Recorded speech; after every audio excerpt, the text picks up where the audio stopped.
Assalamualaikum warahmatullahi wabarakatuh. Perkenalkan, saya Andita Salma. Saya Erika Feni Kalvina. Saya Dewi Savitri. Kami dari kelas 12 IJA 1. Di sini kami akan mempresentasikan penetration test dalam ethical hacking. Mari kita tonton videonya. Penetration testing. Penetration test adalah sebuah metode yang dilakukan untuk mengevaluasi keamanan dari sebuah sistem dan jaringan komputer. Evaluasi dilakukan dengan cara melakukan sebuah simulasi serangan. Hasil dari pentest ini berguna sebagai feedback bagi pengelola sistem untuk memperbaiki tingkat keamanan dari sistem komputer mereka. 3 macam penetration. 1. Black box testing. 2. Gray box testing. 3. White box testing. Black box testing adalah pengujian yang dilakukan sepenuhnya dengan hanya menilai kebutuhan dan spesifikasi software. Black box testing cukup meninjau input dan output sistem software tersebut tanpa pengetahuan tentang internal programnya. Black box-nya sendiri bisa jadi software atau sistem apapun yang ingin diuji. Misalnya, sistem operasi seperti Windows, situs seperti Google, database seperti Oracle, bahkan aplikasi buatanmu sendiri. Pengujian ini penting untuk menemukan bug atau gangguan pada aplikasi tersebut sebelum dirilis secara resmi. Teknik black box testing. 1. Equivalence partitioning. Cara kerja teknik ini adalah dengan melakukan partition atau pembagian menjadi beberapa partisi dari input data. 2. Boundary value analysis. Teknik ini lebih fokus kepada boundary, di mana adakah error dari luar atau sisi dalam software minimum maupun maksimum nilai dari error yang didapat. 3. Fuzzing. Fuzz merupakan teknik untuk mencari bug atau gangguan dari software dengan menggunakan injeksi data yang terbilang cacat ataupun sesi semi-otomatis. 4. Cause effect graph. Ini adalah teknik testing di mana menggunakan grafik sebagai pacuannya, di mana dalam grafik ini menggambarkan relasi di antara efek dan penyebab dari error tersebut. 5. Orthogonal array testing. Dapat digunakan jika input domain yang relatif terbilang kecil ukurannya tetapi cukup berat untuk digunakan dalam skala besar. 6. All pair testing. Dalam teknik ini, semua pasangan dari test case ini didesain sedemikian rupa agar dapat dieksekusi semua kemungkinan kombinasi diskrit dari seluruh pasangan berdasar input parameternya. Tujuannya, testing ini adalah memiliki pasangan test case yang mencakup semua pasangan tersebut. 7. State transition. State testing ini berguna untuk melakukan pengetesan terhadap kondisi dari mesin dan navigasi dari UI dalam bentuk grafik. Kelebihan black box testing. Pengujian tidak perlu memiliki pengetahuan tentang bahasa pemrograman tertentu. Pengujian yang dilakukan berdasarkan sudut pandang user agar dapat mengungkapkan inkonsistensi atau ambiguitas dalam spesifikasi. Programmer dan tester memiliki tergantungan satu sama lain. Kekurangan black box testing. Uji kasus sulit didesain tanpa spesifikasi yang jelas. Kemungkinan memiliki pengulangan tes yang sudah dilakukan oleh programmer. Beberapa bagian back-end tidak diuji sama sekali. Gray box testing adalah metode yang digunakan untuk mengetahui permasalahan dan kekurangan dalam sebuah software. Metode ini membantu para developer untuk mengevaluasi seberapa bagus software yang telah mereka rancang. Selain metode gray box, ada juga uji black box di mana pengujian benar-benar tidak mengetahui software yang diuji.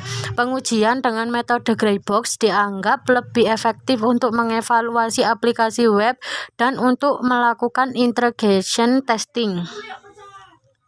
Teknik gray box testing. 1. Metric testing. Teknik ini mendefinisikan seluruh variabel yang ada dalam program. 2. Regression testing. Regression testing dilakukan untuk mengecek perubahan dari versi sebelumnya. 3. Orthogonal array testing. Orthogonal array testing merupakan teknik pengujian software menggunakan orthogonal array untuk menciptakan test case. 4. Pattern testing. Pattern testing merupakan teknik uji gray box yang dilakukan untuk melihat kecacatan sistem yang pernah terjadi. Kelebihan gray box testing. Efisien untuk menguji suatu perangkat lunak atau kode yang besar. Pengujian tidak memerlukan suatu akses kode. Pemisahan antara perspektif pengguna dan pengembang. Kekurangan gray box testing. Pengujian mempunyai keterbatasan dalam melakukan pengujian atau hanya sebagian kecil dari skenario pengujian yang dilakukan. Pengujian tidak efisien dikarenakan keberuntungan tester dari pengetahuan tentang perangkat lunak internal.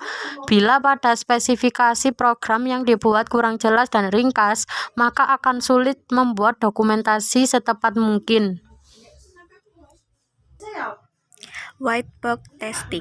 White box testing adalah sebuah strategi pengujian software untuk memverifikasi struktur internal dan desain detail implementasi sebuah aplikasi. White box testing sering juga disebut sebagai glass box testing, structural testing, clear box testing, open box testing, dan transparent box testing. Teknik white box testing. 1. Statement coverage. Statement coverage adalah teknik yang dilakukan untuk melewati semua pernyataan setidaknya satu kali setiap jalur coding akan diuji. Maka dari situ kita bisa menemukan kode mana yang salah. 2. Brand coverage. Dalam white box testing adalah teknik yang dirancang agar setiap cabang dilewati setidaknya satu kali. 3. Condition coverage. Dalam teknik yang satu ini, dalam semua kondisi harus diuji untuk menghasilkan nilai true atau false. 4. Multiple condition coverage adalah teknik yang dilakukan untuk menguji semua kombinasi yang mungkin dari berbagai kondisi yang ada. Semua kombinasi tersebut harus diuji setidaknya satu kali. 5. Basis path testing. Dalam white box testing adalah pengukuran kompleksitas kode program dan pendefinisian alur yang akan dieksekusi. Teknik yang diusulkan oleh Tom Gabe ini memungkinkan kamu untuk mendapatkan ukuran kekomplekan logikal dari perancang prosedural. 6. Loop testing.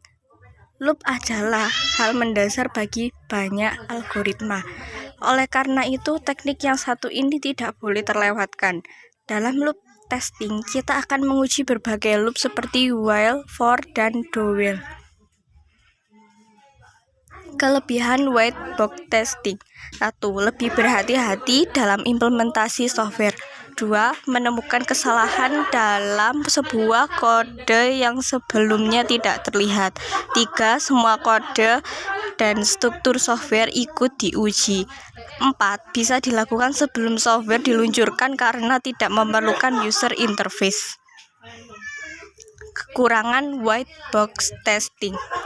White box testing adalah teknik pengujian yang tergolong mahal. Jika menambahkan atau mengganti coding, kamu perlu mengujinya kembali. Tidak dapat menguji fungsi software, terbilang sangat kompleks.